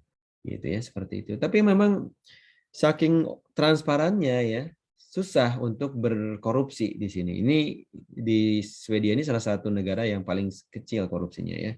Seperti itu. Karena sangat transparan ya. Dengan modal person number tadi ya, kita bisa teridentifikasi ya. Status keuangan kita gitu ya, kita tinggal di mana, kemudian berapa banyak harta kita ya, punya mobil atau enggaknya gitu ya, berapa anggota keluarga. Kemudian itu berlaku untuk orang ya. Untuk perusahaan juga sama, ada yang namanya organization number ya. Nah, organization number ini juga sangat transparan ya, sampai ke perpajakannya ya. Jadi nggak bisa ngemplang pajak itu di sini tuh, susah ya. Seperti itu gitu. Sampai tidak hanya perusahaan yang PT yang terbuka yang listing di Bursa Efek ya, perusahaan-perusahaan apapun sekecil apapun juga terbuka laporan keuangannya kalau di sini gitu ya. Cukup buka aplikasi misalnya, kalian bisa cek langsung ya, eniro.se misalnya ya. Kemudian ada prof.se misalnya gitu ya. Itu di situ organization number tuh gitu ya. Kemudian kalau pengen tahu ya personil ya seberapa transparan, kalian cek misalnya hitta.se gitu ya, itu di Swedia gitu, itu semua kelihatan ya dari aplikasi itu, seseorang itu tinggal di mana, punya berapa anggota keluarga gitu ya, kemudian bagaimana nomor telepon kadang-kadang juga muncul gitu di situ gitu ya, ya lain sebagainya lah intinya gitu ya, sampai bahkan ada yang bisa melacak ini ya berapa gaji kita dan segala macamnya gitu ya. Sampai sedemikian rupanya gitu ya. Itu gara-gara kemajuan teknologi juga gitu ya. Seperti itu gitu. Memang jadi ngeri ya karena privasi makin ini ya, makin. Makanya di Eropa sekarang concern banget dengan GDPR ya. Karena apa? Karena ya sebagian negaranya kan cukup maju ya, sehingga ya digital life itu udah ini ya, udah sangat terbiasa ya, dan itu benar-benar menghilangkan privasi jadinya gitu ya, seperti itu gitu. Makanya ditegakkan dengan GDPR ya, dikawal dengan GDPR. Sekarang makin ketat ya untuk data ya, pertukaran data dan segala macam. Kemudian cashless ya, e-money, debit, credit card itu udah dari lama ya, seperti itu. Kemudian kita percepat ya. Sorry, tadi kelewat. Salah. Ini dia ya. Ini prinsipal payment-nya ya. Kemudahan, keamanan, ya, kenyamanan, kemudian all inclusive ya, ketemu ke semua pihak, kemudian pakai berbagai metode ya, kemudian terintegrasi ke semuanya, kemudian juga efisien ya, seperti itu. Nah, prinsip-prinsip tadi diterapkan ya untuk membedakan ya layanan-layanan yang ada seperti itu. Ya, ini terminologinya ya. Kemudahan misalnya terkait dengan ini ya, user experience ya, misalnya bagaimana nanti ada hubungannya dengan mata kuliah yang akan kalian ikutin juga ya. Seingat saya ada yang namanya mata kuliah desain ya, DSKI namanya ya, seperti itu gitu. Kemudian tentu tergantung kepada customer ya, seberapa customer menginginkan ya. Nah itu tentu layanan yang ingin kita deliver itu didesain sedemikian rupa agar mudah untuk diakses oleh customer. Security ini juga satu isu terkini, gitu ya. Kenapa? Karena tadi ya, ketika semua kita itu sudah terkoneksi satu sama lain ya, kemudian even sensor-sensor segala macam bisa mengendalikan jarak jauh, kan ngeri ya. Kalau jebol, gitu ya. Orang bisa ngintip dalam rumah kita, gitu ya, karena dia bisa mengakses CCTV yang ada di rumah kita, misalnya. Orang bisa masuk ke rumah kita karena remote locking gitu ya, dia tinggal buka unlock secara remote gitu ya, seperti itu gitu ya. Dan segala macam ya, jenis kejahatan apalagi yang kaitannya dengan finansial ya, dia misalnya ngambil uang orang lain ya secara digital gitu kan, banyak kejadian ya, dan sampai sekarang masih terjadi kebobolan ya di bank-bank ya, dunia ya, di Indonesia juga sering tuh beberapa kali terjadi kasus ya, kalau lagi down segala macam itu ciri-ciri sebetulnya ya, lagi ada serangan yang nggak bisa di ini ya, nggak bisa serangan yang nggak bisa di recovery ya dalam waktu cepat ya, seperti itu. Sempat ya beberapa minggu yang lalu ada bank yang sampai servisnya mati 2 hari ya, seperti itu. Berarti sangat dahsyat ya apa yang terjadi di dalam ya secara security. Kemudian kenyamanan, convenience ya, seperti itu gitu ya. Ada kaitan dengan easy to use ya. Kemudian prinsip yang lain inklusif ya, melibatkan berbagai pihak ya, bisa dipakai di berbagai kalangan gitu ya, seperti itu. Nah sekarang kan layanan masih belum inklusif ya, layanan finansial ya, terutama untuk usia ya. Makin tua itu makin susah pakai digital, ya kan? Seperti itu gitu. Nah ini kejadian ya. Nah untuk orang-orang tua kadang-kadang masih susah ya untuk bisa menggunakan. Dan ini menjadi peluang kejahatan ya, karena banyak yang memanfaatkan ya, ketika ada yang tidak bisa pakai akhirnya ditipu gitu ya dengan digital teknologi yang ada gitu ya, seperti itu gitu. Nah selain ngehack ya, kemudian juga all method ya, gimana metodenya bisa lebih umum, generik ya, bisa connecting satu sama lain gitu ya. Nah kemudian tentu kalau dilihat gitu ya, dibandingkan satu sama lain, ini masih sangat tergantung pada region ya, masih sangat tergantung pada negaranya itu sendiri gitu ya. Nah, karena memang akan terkait erat dengan regulasi yang berlaku di sana gitu ya. Itulah kenapa di dalam tugas ya, nanti tolong ditelusuri ya peraturan yang terkait dengan digital, terkait dengan TIK gitu ya, dari OJK maupun Bank Indonesia ya, untuk mengatur finansial ya. Nah, itu ada beberapa sudah dirilis ya oleh OJK dan Bank Indonesia. Silakan dipelajari dan dibandingkan satu sama lain ya, biar kalian tahu petanya seperti apa sih kalau kalian mau bermain ya, kalian mau bermain di dunia digital teknologi ini gitu ya. Kemudian all integrated ya, ini salah satu prinsipnya juga ya. Nah, misalnya non cash payment, real time ya, berbagai region ya, state seperti itu. Kemudian permitted payment ya, bisa terintegrasi dengan berbagai sistem revenue, sistem di dunia, misalnya region gitu ya, dan segala macamnya ya. Ini menunjukkan ini ya, bagaimana speednya diatur di ini ya, di semakin cepat lagi gitu ya. Kemudian juga bagaimana transaksinya ya, transaksinya bisa secara otomatis ya, masuk ke dalam software dan juga ke dalam buku besar ledger ya, seperti itu gitu. Jadi segala sesuatunya pengen diotomatiskan gitu ya. Nah, tentu kalian ngeh di sisi lain tentu ada dampak terhadap manusia ya. Manusia semakin tersisihkan ya. Kenapa? Karena tergantikan oleh robot-robot ya. Makanya di situ challenge-nya ya. Bagaimana manusianya agar bisa tetap bisa ini ya, tetap kreatif ya, produktif dan bisa tetap bermakna gitu, relevan istilahnya. Gitu ya. Karena kalau tidak relevan udah mati berdiri istilahnya gitu ya, karena tidak punya peranan apa-apa ya di dalam kehidupan ini gitu ya, cuman jadi beban aja karena dia tidak bisa produktif gitu. Kemudian efisiensi gitu ya, ini juga salah satu parameternya ya, baik bagi payer, baik bagi receivernya gitu ya. Kemudian juga terkait dengan finansial institusinya ya, misalnya dengan digitalisasi seharusnya membuat lebih mudah, lebih murah gitu ya, bukannya malahnya jadi lebih mahal gitu ya. Seperti itu gitu. Dengan mengadopsi berbagai teknologi. Tapi kalian harus aware ya, transformasi digital itu banyak gagalnya gitu ya. Nah, ini challenge sebetulnya bagi kalian ya, nanti kalian kan terjun nih ke masyarakat ya.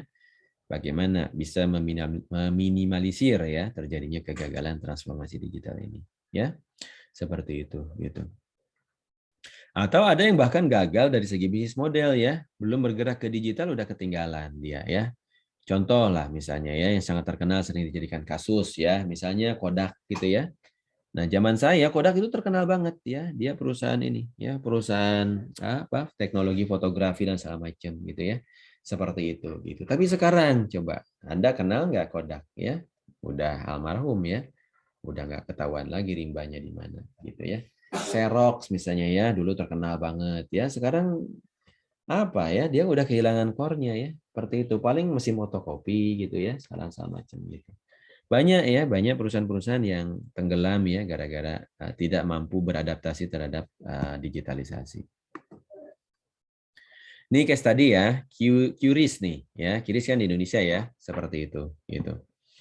Nih, coba bandingkan ya, bagaimana prinsip easy to use-nya, ya, bagaimana security-nya, bagaimana convenience-nya, ya, salah tulis nih, ya. Kemudian, apakah all inclusive, gitu ya. Kemudian, apakah dia sudah menggunakan all method. Nah, ternyata kan Anda lihat ya, masih banyak belumnya di sini, gitu ya. Oke, easy to use ya, bagi yang muda easy to use ya, pasang salah satu aplikasi fintech ya, di situ biasanya sudah ada QRIS payment ya. Tadi link aja misalnya ya, kemudian OVO kayak atau apa, semua rata-rata bisa mendukung gitu ya. Kemudian apakah all inklusif? Ternyata masih belum ya, masih banyak ya masyarakat Indonesia yang belum tersentuh oleh financial technology ya. Metodenya ya, nah internet banking misalnya ATM, EDC, e-wallet ya, rata-rata udah bisa masuk sih ya, seperti itu gitu ya. Kemudian integrated misalnya ya, bisa integrasi dengan berbagai sistem yang ada, misalnya sistem perbankan gitu ya. Maupun masih terbatas ya, konektivitas dengan ATM, kartu kredit. EDC apa kira-kira EDC? Nadia, EDC kira-kira singkatannya apa ya? Bisa nunjukin contohnya enggak?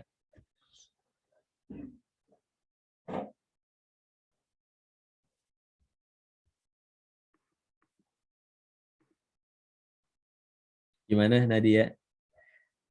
Pernah dengar istilah EDC? Belum pernah, Pak. Belum. Oke ya. Ada yang bisa bantuin EDC itu apa? Contohnya apa? Di kasir, Pak. Kasir ya. Nah, Lanang ya. Kayak gimana tuh? Itu mesin seperti apa? Nanti kita kayak masukin kartu, terus masukin PIN, terus kasirnya yang gituin, Pak. Ya.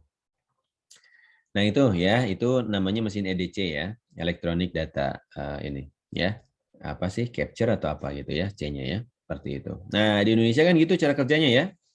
Kita masukin kartu ya. Nah sekarang kan kalau dulu kan masih bisa gesek ya. Sekarang kan udah dilarang ya oleh Bank Indonesia ya untuk transaksi ya. Kenapa? Karena kartu magnet itu mudah di-copy ya.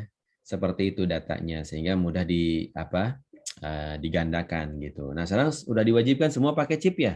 Nah, kalian coba cek, kalian sudah pakai chip belum? Ya.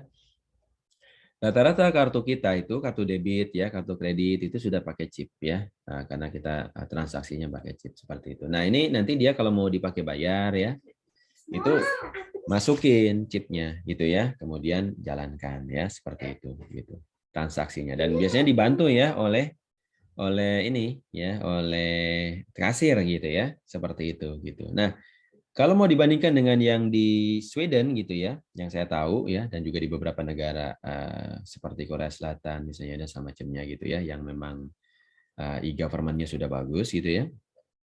Indonesia itu masih yang urutan 80 dunia ya, dari 114 tadinya 3 tahun yang lalu, 4 tahun yang lalu ya. Jadi masih banyak perjuangan. Nah, sudah pakai ini ya. Jadi di dalam kartunya itu ya chip masih bisa pastinya gitu ya. Tapi dia sudah pakai ini ya, pakai NFC ya, NFC gitu. Jadi tinggal ngetap aja gitu ya, tinggal ngetap ya. Nah, jadi deketin aja ke mesinnya, udah bisa langsung transaksi gitu. Nah, di situ juga muncul satu kerawanan ya, ketika semakin nyaman ya. Setiap kali transaksi kita cuma nempelin kartu doang, kebayang kan ya, kalau kartu itu misalnya hilang ya atau diambil orang gitu. Dia bisa transaksi dengan bebas karena tidak pakai lagi PIN gitu ya. Seperti itu. Nah, pada beberapa yang memang masih mengandalkan security ya, itu kan tergantung kebijakan ya. Seperti itu. Nah, scan ya terdeteksi nih, kita tetap masukin PIN code. Nah, itu lebih secure ya, seperti itu gitu. Karena keamanan dan kenyamanan itu berbanding terbalik ya. Semakin nyaman pasti semakin tidak aman gitu ya. Kemudian semakin aman pasti makin tidak nyaman ya. Kalau yang aman kan pakai triple authentication ya. Sekarang paling banter baru diperkenalkan two factor authentication ya. Dengan menggunakan what you know ya, apa yang kamu tahu PIN misalnya ya, dengan misalnya apa? What you have gitu ya. Seperti itu gitu. Nah, kalau yang sudah lebih secure lagi ditambah lagi dengan what you are ya.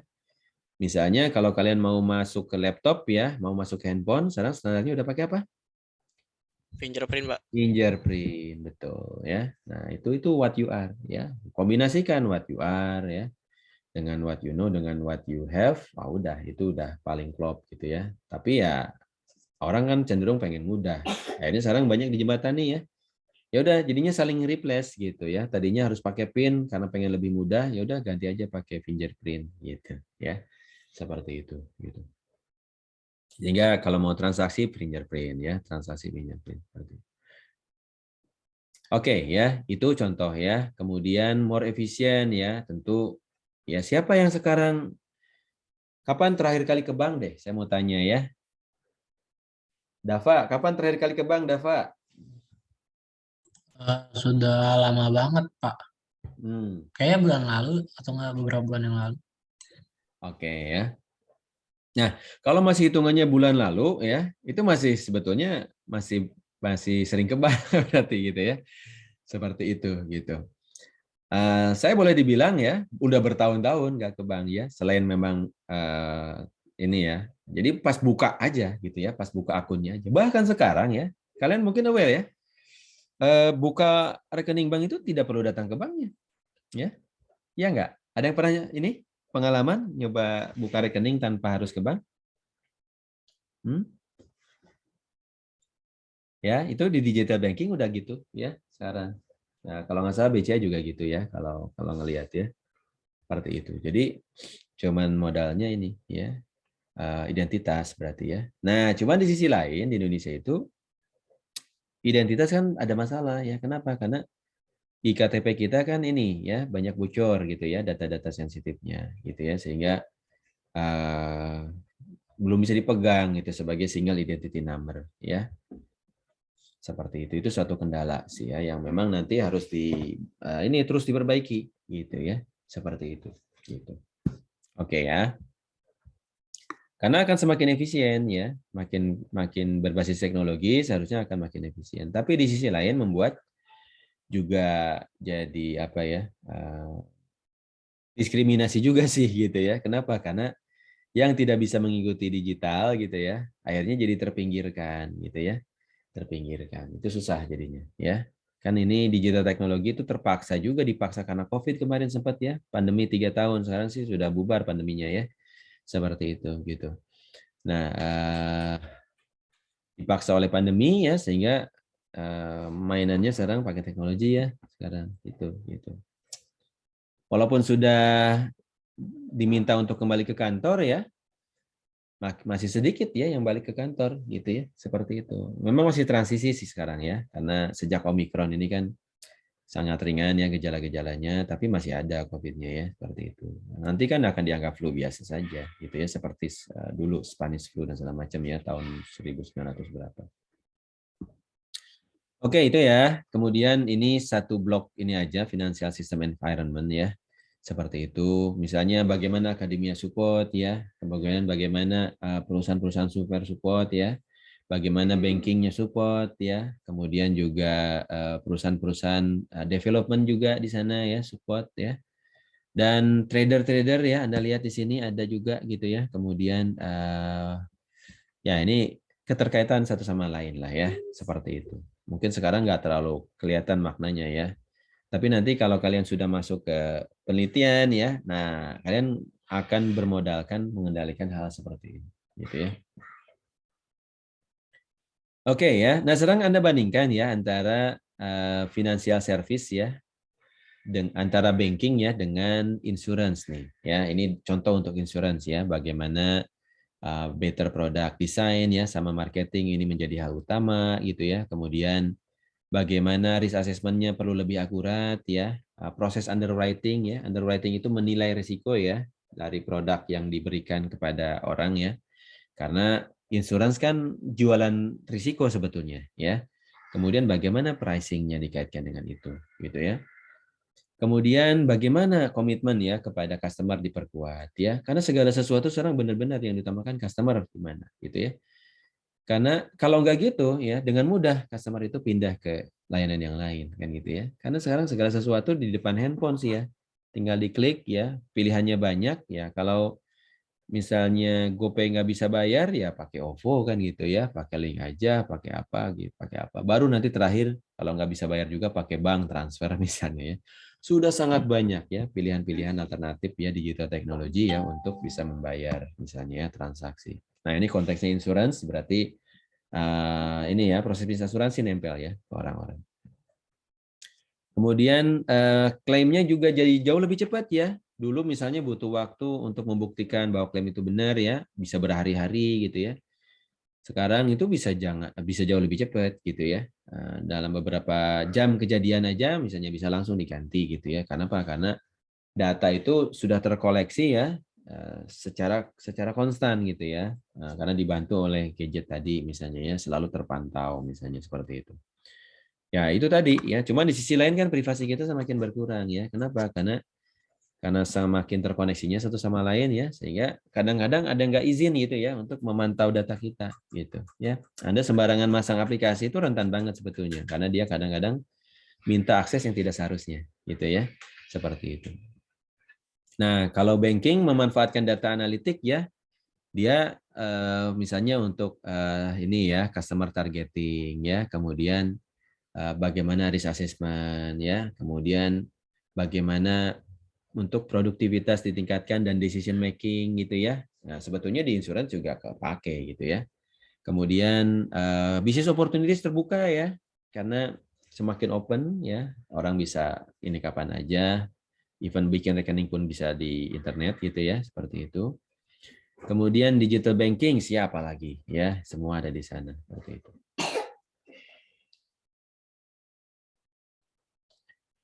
Big data misalnya ya, big data membantu growth dari perusahaannya ya. Nah, digital channel ya, financial services itu ya, big data, analitik yang tadi kita sebutkan gitu ya. Nah, big data ini ya, utamanya untuk data tidak terstruktur sebetulnya yang kenapa big data jadi terkenal gitu ya. Nanti kalian ada pelajarannya juga ya, ada mata kuliah yang berkaitannya dengan big data. Nah, silakan dimanfaatkan ya teknologi big data ini. Karena ini kunci ya, kunci keberhasilan ini ya, teknologi digital ya. Nah, segala sesuatu tuh ngandelin big data sekarang itu ya. Sensor-sensor tadi kan saking banyaknya ya, sehingga ya membuat data menjadi jauh lebih besar ya. Data-data tidak terstruktur ya dari sosial media ya membuat data jauh lebih besar lagi gitu ya. Seperti itu gitu. Bahkan yang tadinya tadinya basisnya e-commerce ya. Nah, ini ada kecenderungan nanti bergeser ke arah social commerce ya. Social commerce itu transaksinya lewat sosial media gitu ya. Bisa langsung orang ke orang ya. Kenapa? Karena tidak melibatkan langsung sistem gitu ya, seperti itu gitu. Ya tentu ada kelebihan kekurangannya juga gitu ya. Kalau langsung kan apakah kita kenal dengan orangnya atau tidak gitu ya. Nah, kalau itu bisa difasilitasi oleh sistem, wah itu luar biasa, pasti akan banyak percepatan yang terjadi. Kemudian ya,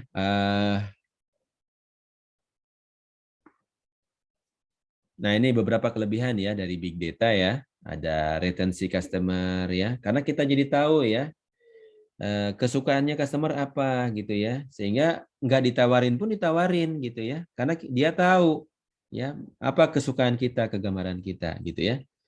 Misalnya ya, nah, kalian misalnya pasang Netflix gitu ya, nah kemudian kan Netflix itu ada user manajemennya ya, nah dia akan melacak kan dia apa saja yang biasa kalian tonton ya, jenis-jenis apa saja filmnya misalnya ya.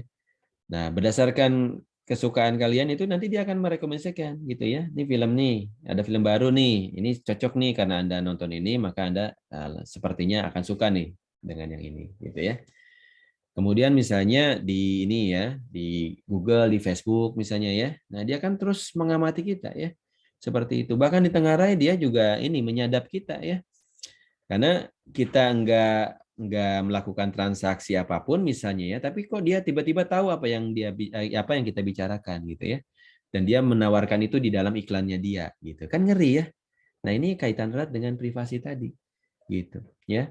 Bagaimana kita memastikan bahwa dia tidak mendengarkan semua yang kita omongin gitu ya pada saat kita ngomong seperti itu gitu, karena mencurigakan ya ketika apa yang lagi dibicarakan belum sempat kita searching di Google misalnya sama macam, tapi kok iklannya jadi berubah gitu ya, iklannya jadi menjurus kepada apa yang dibicarakan oleh kita gitu. Kita lagi ngomongin apa misalnya ya, dia munculin ya berita tentang itu gitu ya, iklan-iklan yang terkait dengan itu gitu. Nah ini gara-gara big data ya, gara-gara ini digital teknologi juga gitu ya, seperti itu. Kemudian mentargetkan demografi baru ya, machine learning misalnya gitu ya. Kemudian compliance terhadap peraturan ya, deteksi fraud apalagi gitu ya. Nah, dengan berbagai monitoring yang berjalan kan gitu ya. Nah, terjadinya ketidaknormalan ya yang menuju kepada fraud ya. Fraud itu kecurangan ya, itu akan sangat mungkin bisa dilacak gitu ya. Kemudian mengurangi biaya pastinya ya, seperti itu harapannya. Nah ini ya, ini teknologi financial services ya, blok teknologi, silakan kalian pelajari lebih lanjut ya, dari mulai delivery channelnya sampai ke database-nya ya. Ini contoh ini aja ya, contoh arsitektur. Kalian akan belajar tentang arsitektur ya di mata kuliah berikutnya ya. Ada yang namanya enterprise arsitektur misalnya segala macam. Ini mainannya membuat modeling seperti ini. Gitu ya. Kemudian nah ini top online spending statistik nih ya, Anda lihat di sini. Ini agak lama sih datanya ya, 2019 ya. Ke fashion misalnya ya, ke elektronik ya, kemudian ke food sampai ke video games ya, Anda lihat. Jadi ini adalah trending ya, bagaimana orang belanja ya di bidang apa gitu ya. Mainan coba tuh ya, fashion apalagi nih? Fashion yang paling tinggi ya, 500 billion dolar ya. Yang kedua, yang paling tinggi ini travel malah ya, travel accommodation, banyak terjadi transaksi di sana ya, 750 billion. Yang kedua terbesar adalah fashion and beauty ya. Yang ketiga terbesar adalah elektronik dan physical ya. Kemudian mainan ya, seperti itu. Sampai ke furnitur ya, musik paling kecil ya, video game masih lebih besar dibanding musik ya, seperti itu. Gitu. Nah ini 8 besar ya top spending ya, seperti itu. Berarti menarik nih bisnisnya ya. Digital wallet tadi berulang kali kita bahas ya. Google Pay ya, Amazon Pay, Apple Pay, Alipay, GoPay, OVO, Dana, ini contoh-contoh ini ya, digital wallet ya. Fintech payment ya, istilah lainnya ya, seperti itu gitu. Kemudian juga blockchain ya, ini satu teknologi ya berbasis distributed computing ya, seperti itu. Nah, ini kemarin banyak dipakai untuk currencies ya, seperti itu. Sebetulnya bisa dipakai untuk yang lain-lain juga ya. Karena pada dasarnya dengan Internet of Things ya, segala sesuatu sudah terkoneksi sama lain, maka blockchain itu menjadi satu teknologi yang sangat memungkinkan untuk kita terapkan ya. Seperti itu. Nah, nanti salah satu tugas juga ya, coba dalemin ya teknologi terbaru seperti itu, blockchain ya. Kemudian ini e-commerce Indonesia ya, market update-nya seperti ini. Kita percepat ya, karena waktunya udah habis. Ini contoh ya, active internet users ya, kemudian e-commerce-nya ya, e-money misalnya ya, bahkan tadi saya mention ya, sudah bergeser dari e-commerce ya menjadi social commerce ya, perdagangan berbasis sosial media ya, seperti itu gitu. Udah bergeser lagi ya. Nah, kemudian ini ya, digital payment trend ya, mengandalkan customer experience pastinya ya, data analytics tadi ya, yang mengerikan tadi karena dia mampu mendeteksi ya dari berbagai data yang dia serap seperti itu. Kemudian tanpa cash ya, society ya, saya cerita tadi kemana-mana tidak pakai uang kas gitu ya, cukup pakai kartu saja ya, minimal itu aja modalnya ya, kartu gitu ya. Seperti itu, tinggal gesek aja gitu atau tinggal tap. Kemudian biometrics ya, instead of PIN ya, segala sesuatu sekarang tinggal nempel biometrik ya, transaksi-transaksi biometrics ya, seperti itu gitu. Tentu belum semua gadget ada fingerprint ya, tapi ke depan sekarang standar sebetulnya ya. Handphone murah juga sekarang sudah standarnya pakai fingerprint ya. Nah, kemudian ada istilah ini ya, mass distribution, non-brand ya, brand awareness, kemudian targeted market ya, sama regulatory support ya, seperti itu. Nah, ini kalau bicara targeted market ya, jadi kita bisa mengarahkan ya spesifik market kita kemana, misalnya kalau ke women ya, ke youth netizen, ke community yang lain misalnya. Nah, tentu di sini muncul ini ya irisan-irisan ya, bagaimana bisnis kita bisa kembangkan ya untuk menargetkan pasar tertentu ya supaya lebih cost efektif ya, menyesuaikan dengan peluang-peluang yang ada ya, dibantu oleh service apa, di bawahnya tentu ada infrastruktur ya. Kayak cloud computing ya, cloud infrastruktur itu kan infrastruktur sebetulnya ya. Ada Google Cloud, ada Amazon ya, AWS misalnya, ada Microsoft Azure misalnya ya, itu kan semua adalah cloud-cloud yang bisa dipakai ya untuk kalian mengembangkan ya service-service digital kalian di masa depan ya, seperti itu gitu. Kemudian ya silakan nanti ya bisa dibaca lagi ya di buku. Jadi ini materi ini sebagian ya dari buku fintech ya, yang salah satu dari 3 buku utama ya di mata kuliah ini. Kemudian kalau mau tahu lebih dalam lagi tentang financial services ya, konteks yang terbaru ada di bukunya Jessica ya. Kalau di 1-4 ya, selain kuliah umum ya, itu pakai ini ya, buku Basic Finance ya. Itu dari bukunya siapa saya lupa ya, pengarangnya ya. Nah, mulai pertemuan kelima sekarang sudah masuk ke buku yang lain ya.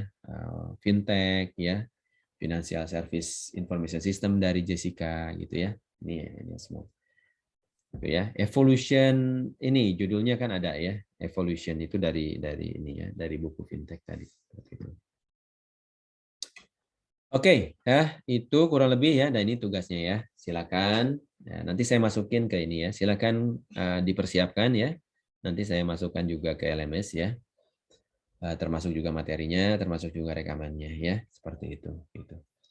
Nah, silakan bandingkan ya antara financial services tradisional ya, bank, asuransi ya, dengan yang sudah berbasis fintech ya. Ya, termasuk juga banking digital ya, insurance digital gitu ya. Apa kelebihan dan kekurangannya gitu ya. Contoh realnya seperti apa, bandingkan.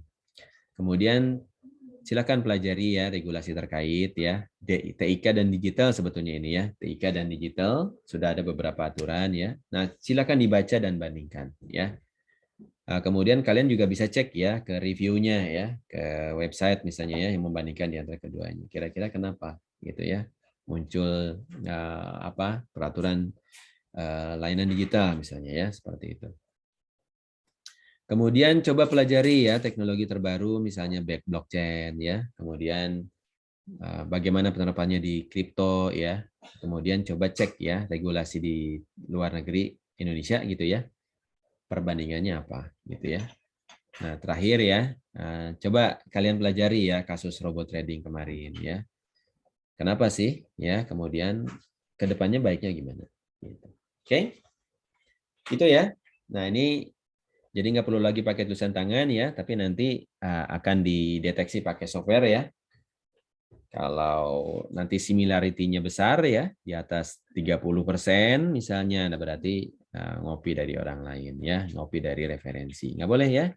Jadi standar penulisan itu, even itu ada di internet ya, nggak boleh di copy paste ya. Jadi harus selalu menyertakan referensi, sitasi namanya, gitu ya. Nah, silakan pelajari ya apa style versi 7 ya. Kemudian silakan juga nanti mulai dibiasakan menggunakan software reference management namanya Mendeley ya. Nah, saya tulis ya. Silakan install yang namanya Mendeley ya. Dan gunakan Mendeley di dalam tugas ini. Saya lupa untuk meminta ini ya, meminta menggunakan Mendeley. Oke, ini saya tulis di sini ya, Mendeley. Nah ini, silakan install ya. Ada pluginnya untuk Microsoft Word ya. Kemudian apa ada di situ? Ada di Mendeley secara otomatis ya. Bisa kalian pasang ya di dalam Mendeley untuk menggunakan style apa. Sehingga pada saat kalian mensitasi dari web ya, mensitasi dari peraturan misalnya ya, mensitasi dari paper bisa jadi ya, mensitasi dari buku ya, Google Book misalnya kalian bisa cek gitu ya. Kemudian juga bisa mensitasi dari yang lain-lain ya, web page juga banyak hal ya, tentunya banyak variasinya. Nah di situ ya diatur di Mendeley-nya sangat mudah ya, kalian tinggal masukin referensinya, kemudian tinggal ceplok-ceplok aja ya, drag and drop aja, masukin ke dokumennya, muncul citasinya ya. Misalnya seseorang ya 2021, 2022 misalnya ya. Nah, itu contoh citasi ya. Kemudian di bagian paling bawah ya, bagian paling bawah itu ada reference manager-nya. Nah, di situ juga ada cara penulisannya ya. Gimana nulis ini ya referensi dengan baik ya. Seperti itu. Dan gunakan ini ya, kita samakan ya stylenya, itu pakai apa style yang terbaru, apa style versi 7 ya. Di Mendeley sudah ada ya, silakan pakai. Oke. Kuliah geser ke Jumat ya, silakan cari. Udah ketemu waktunya, Dava?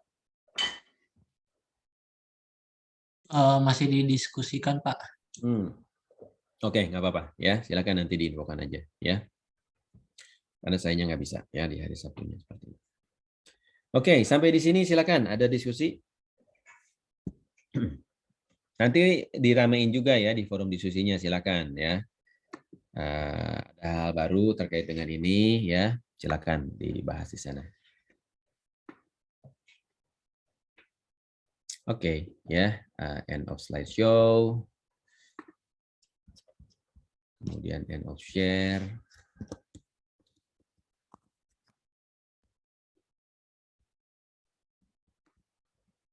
Oh, ini dia.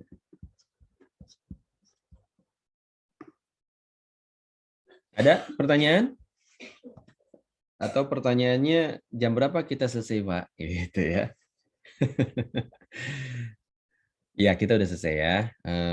Mohon maaf ini agak lama ya, karena tadi kita kuisnya juga lumayan text time ya. Kemudian materinya udah mulai makin ini ya, makin canggih nih ya. Sehingga makin banyak contoh yang menarik untuk bisa kita bahas lah ya, bahas seperti itu. Gitu. Anyway, kalau nggak ada pertanyaan berarti kita tutup dulu ya. Silakan kalau mau bertanya bisa di forum diskusi ya. Kalau perlu di WhatsApp juga ya, seperti itu. Tapi utamakan pakai sistem aja di LMS ya. Materi, video ya, saya akan segera masukkan ya, termasuk tugasnya ya, saya akan deskripsikan juga di sana. Seperti itu. Oke? Kurang dan lebihnya saya mohon maaf ya. Terima kasih banyak atas perhatiannya. Semoga ke depan semakin baik ya nilainya, kemudian juga tentu harapan utama sih semakin bermanfaat ya. Ini materi-materi perkembangan terbaru di dunia teknologi ya, utamanya di finansial, pastinya akan sangat membantu ya. Mudah-mudahan ke depannya kalian akan lebih fasih ya. Dibantu dengan kemampuan nanti ya. Jadi kemampuan teknisnya nanti digali lebih lanjut ya. Nah, kemudian nanti di tahun-tahun ketiga, tahun keempat ya, akan diberikan kemampuan manajemen lebih banyak lagi ya. Nah, nanti di tingkat 3, tingkat 4 kalian akan lebih banyak ketemu dengan saya ya, karena saya banyak merancang materi-materi kuliah yang konteksnya ke manajemen teknologi ya, tata kelola misalnya, tata kelola dan manajemen IT ya, manajemen proyek sistem informasi, enterprise arsitektur misalnya ya. Kemudian manajemen resiko dan keamanan informasi misalnya ya. Manajemen layanan ya. Kemudian manajemen data ya, tata kelola data. Nah, itu materi-materi kuliah yang dulu saya inisiasi ya di kurikulum 2016 ya, dan sekarang sudah makin berkembang ya tentunya seperti itu. Oke, itu dulu ya. Wabillahi taufiq wal hidayah. Wassalamualaikum warahmatullahi wabarakatuh. Waalaikumsalam, Pak. Waalaikumsalam warahmatullahi wabarakatuh. Terima kasih, Pak. Terima kasih, Pak.